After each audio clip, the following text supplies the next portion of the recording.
ಸ್ನೇಹಿತರೆ, ಸಂತು ಕ್ರಿಯೇಷನ್ನ ಮತ್ತೊಂದು ವಿಡಿಯೋಗೆ ಪ್ರೀತಿಯ ಸ್ವಾಗತ. ವಿನಾಯಕ ದಾಮೋದರ್ ಸಾವರ್ಕರ್ ಅಂದರೆ ಬಹಳಷ್ಟು ಮಂದಿಗೆ ಗೊತ್ತೇ ಇಲ್ಲ.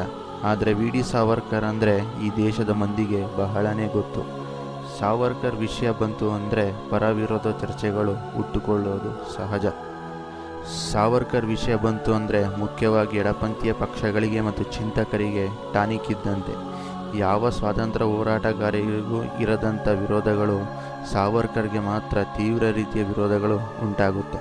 ಕಿಚ್ಚು, ಆತ್ಮಾಭಿಮಾನ, ದೇಶಭಕ್ತಿ ಸಮರ್ಪಣಾ ಸಂಗಮವೇ ಸಾವರ್ಕರ್.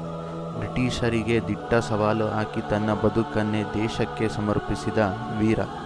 ವಿಶ್ವದ ಇತಿಹಾಸದ ಚರಿತ್ರೆಯಲ್ಲಿ ಮೊಟ್ಟ ಮೊದಲ ಬಾರಿಗೆ 50 ವರ್ಷಗಳ ಕಾಲ ಘೋರ ಕರಿನೀರ ಶಿಕ್ಷೆಗೆ ಒಳಗಾದ ಈ ದೇಶದ ಒಬ್ಬ ಮಹಾನ್ ಕ್ರಾಂತಿಕಾರಿ ಅಂದರೆ ಅದು ವೀರ ಸಾವರ್ಕರ್ ಮಾತ್ರ. ಮೇ 28, 1883ರಲ್ಲಿ ಮಹಾರಾಷ್ಟ್ರದ ನಾಸಿಕ್ ಜಿಲ್ಲೆಯ ಬಾಗೂರ್ ಗ್ರಾಮದಲ್ಲಿ ದಾಮೋದರ್ ಸಾವರ್ಕರ್ ಹಾಗೂ ರಾಧಾಬಾಯಿ ಸಾವರ್ಕರ್ ಎಂಬ ದಂಪತಿಗೆ ಜನಿಸಿದರು.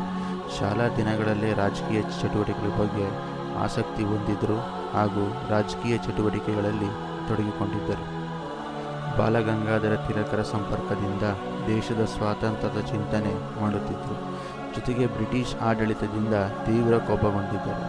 ಬ್ಯಾರಿಸ್ಟರ್ ಪದವಿಯಲ್ಲಿ ತೇರ್ಗಡೆಗೊಂಡಿದ್ದರೂ ಸಹ ಪದವಿಯನ್ನು ಬ್ರಿಟಿಷ್ ಸರ್ಕಾರ ರದ್ದುಗೊಳಿಸಿದ್ದರು.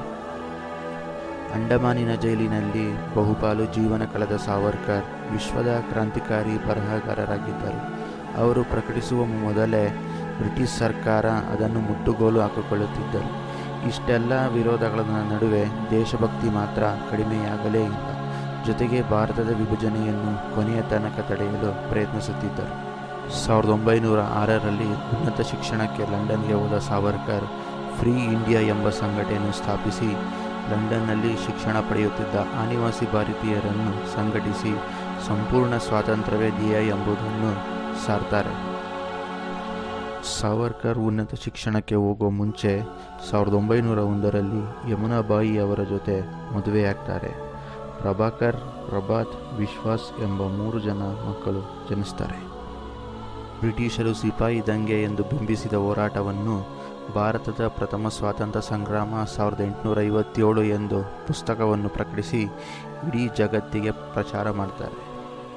ಜೊತೆಗೆ 1907ರಲ್ಲಿ ಸುಮಾರು 1000 ಪುಟಗಳ ಇತಿಹಾಸವನ್ನು ಸಹ ಬರೀತಾರೆ.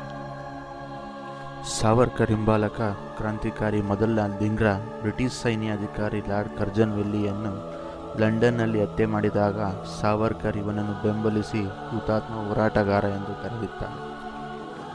ಲಂಡನ್ನಲ್ಲೇ ಇದ್ದುಕೊಂಡು ಭಾರತದಲ್ಲಿ ಶಸ್ತ್ರಾಸ್ತ್ರ ಹೋರಾಟಕ್ಕೆ ಪ್ರೇರಣೆ ನೀಡುತ್ತಿದ್ದಾರೆ ಎಂಬ ಆರೋಪದ ಮೇರೆಗೆ ಸಾವರ್ಕರ್ನನ್ನು 1910ರಲ್ಲಿ ಪ್ಯಾರಿಸ್ನಲ್ಲಿ ಬಂಧಿಸ್ತಾರೆ. ಹಡಗಿನಲ್ಲಿ ಸಾವರ್ಕರ್ ಅವರನ್ನು ಭಾರತಕ್ಕೆ ಕರೆತರಬೇಕಾದರೆ ಶೌಚಾಗೃಹದ ಕಿಟಕಿಯಿಂದ ಸಮುದ್ರಕ್ಕೆ ಹಾರಿ ಸುಮಾರು 3ರಿಂದ 4 ಮೈಲಿ ಈಜಿ ತಪ್ಪಿಸಿಕೊಳ್ಳಲು ಪ್ರಯತ್ನಿಸುತ್ತಾರೆ. ಆದರೆ ಅದು ಸಫಲವಾಗದೆ ಬ್ರಿಟಿಷರು ಭಾರತಕ್ಕೆ ಕರೆದುಕೊಂಡು ಬರುತ್ತಾರೆ. 28 ವರ್ಷದ ವಯಸ್ಸಿನ ಸಾವರ್ಕರ್ಗೆ 1911ರಲ್ಲಿ ನಾನಾ ಆರೋಪಗಳಿಗೆ, ಅಪರಾಧಗಳಿಗೆ 50 ವರ್ಷಗಳ ಕಾಲ ಅಂಡಮಾನಿನ ಸೆಲ್ಯುಲಾರ್ ಜೈಲಿಗೆ ಹಾಕ್ತಾರೆ. ಆಗಿನ ಕಾಲದಲ್ಲೇ ಅಂಡಮಾನಿನ ಸೆಲ್ಯುಲಾರ್ ಜೈಲು ಅತಿ ಭಯಂಕರವಾಗಿತ್ತು. ಬ್ರಿಟಿಷರ ವಿರುದ್ಧ ಹೋರಾಟ ಮಾಡುತ್ತಿದ್ದ ಎಲ್ಲ ಸ್ವತಂತ್ರ ಹೋರಾಟಗಾರರನ್ನು ಈ ಜೈಲಿನಲ್ಲೇ ಹಾಕ್ತಿದ್ರು. ಜೈಲಿನಲ್ಲಿ ಬೇರೆ ಬೇರೆ ರೀತಿಯ ನರಕಯಾತನೆಯನ್ನು 13 ವರ್ಷಗಳ ಕಾಲ ಅನುಭವಿಸ್ತಾರೆ. 50 ವರ್ಷದ ಶಿಕ್ಷೆಗೆ ಬ್ರಿಟಿಷರಿಗೆ 6 ಬಾರಿ ಕ್ಷಮಾಪಣಾ ಪತ್ರ ಕೂಡ ಬರೀತಾರೆ. ತಮ್ಮ ಶಿಕ್ಷೆಯನ್ನು ಕಡಿತಗೊಳಿಸಿ ಬಿಡುಗಡೆ ಮಾಡಬೇಕೆಂದು ಬ್ರಿಟಿಷರಿಗೆ ಮನವಿ ಮಾಡ್ತಾರೆ. ಆದರೆ 5 ಕ್ಷಮಾಪಣಾ ಪತ್ರವನ್ನು ತಿರಸ್ಕರಿಸಿ ಕೊನೆಯ ಕ್ಷಮಾಪಣೆ ಪತ್ರವನ್ನು ಪುರಸ್ಕರಿಸಿ ಕೆಲವು ಷರತ್ತುಗಳ ಮೇಲೆ 1924ರಲ್ಲಿ ಜೈಲಿನಿಂದ ಬಿಡುಗಡೆಗೊಳಿಸುತ್ತೆ. ಈ ಕ್ಷಮಾಪಣಾ ಪತ್ರವೇ ಟೀಕಾಕಾರರಿಗೆ ಒಂದು ಅಸ್ತ್ರವಾಗಿದೆ. ಅದರಲ್ಲೂ ಎಡಪಂಥೀಯ ಚಿಂತಕರಿಗೆ ಮತ್ತು ರಾಜಕೀಯ ನಾಯಕರುಗಳಿಗೆ ಬ್ರಿಟಿಷರಿಂದ ಕ್ಷಮೆ ಕೇಳಿ ಬಿಡುಗಡೆಯಾದರೂ ಇವರೊಬ್ಬ ಹೇಡಿ ಅಂತ ಕರೀತಾರೆ. ಇದೊಂದು ವಿಷಯ ಇಟ್ಕೊಂಡು ಅವ್ರನ್ನ ಟೀಕೆ ಮಾಡ್ತಾರಲ್ಲ, ನೀವೊಂದು ಅವ್ರನ್ನ ಪ್ರಶ್ನೆ ಮಾಡಿ. ನೀವು ಓದಿರೋ ನಾಯಕರಲ್ಲಿ ಈ ರೀತಿ ಶಿಕ್ಷೆಯನ್ನು ಅನುಭವಿಸೋರು ಯಾರ್ಯಾರು ಇದ್ದಾರಾ ಅಂತ ಪ್ರಶ್ನೆ ಮಾಡಿ. ಅವರಿಂದ ಯಾವ ರೀತಿ ಉತ್ತರ ಬರುತ್ತೆ ಅಂತ ನೀವೇ ತಿಳ್ಕೊಳ್ಳಿ. 1937ರಲ್ಲಿ ಸಾವರ್ಕರ್ ಹಿಂದೂ ಮಹಾಸಭಾದ ಅಧ್ಯಕ್ಷರಾಗಿ ಆಯ್ಕೆಯಾಗ್ತಾರೆ. ಭಾರತವನ್ನು ಎರಡು ಭಾಗವಾಗುವುದಕ್ಕೆ ಇವರು ತೀವ್ರ ರೀತಿಯ ವಿರೋಧ ಮಾಡ್ತಾರೆ. ಅಖಂಡ ಭಾರತ ಕನಸು ಕಂಡಿದ್ದ ಸಾವರ್ಕರ್ ಭಾರತ ವಿಭಜನೆಯಾದರೆ ಹಿಂದೂಸ್ತಾನದ ಮೇಲೆ ಮಾಡಿದ ಗಲ್ಲು ಶಿಕ್ಷೆ ಅಂತ ಖಂಡಿಸ್ತಾರೆ. ಸಾವರ್ಕರ್ ಅವರು ಬ್ರಿಟಿಷರನ್ನು ಕುರಿತು ಈ ರೀತಿ ಹೇಳುತ್ತಿದ್ದರು: ಭಾರತ ಬ್ರಿಟಿಷರಿಗೆ ಹಸುವಿದ್ದಂತೆ. ಆ ಹಸುವಿನಿಂದ ಎರಡನೇ ಮಹಾಯುದ್ಧ ಶುರುವಾಗುವ ಮುನ್ನ ಚೆನ್ನಾಗಿ ಹಾಲು ಕರೆದುಕೊಳ್ಳುತ್ತಿದ್ದರು.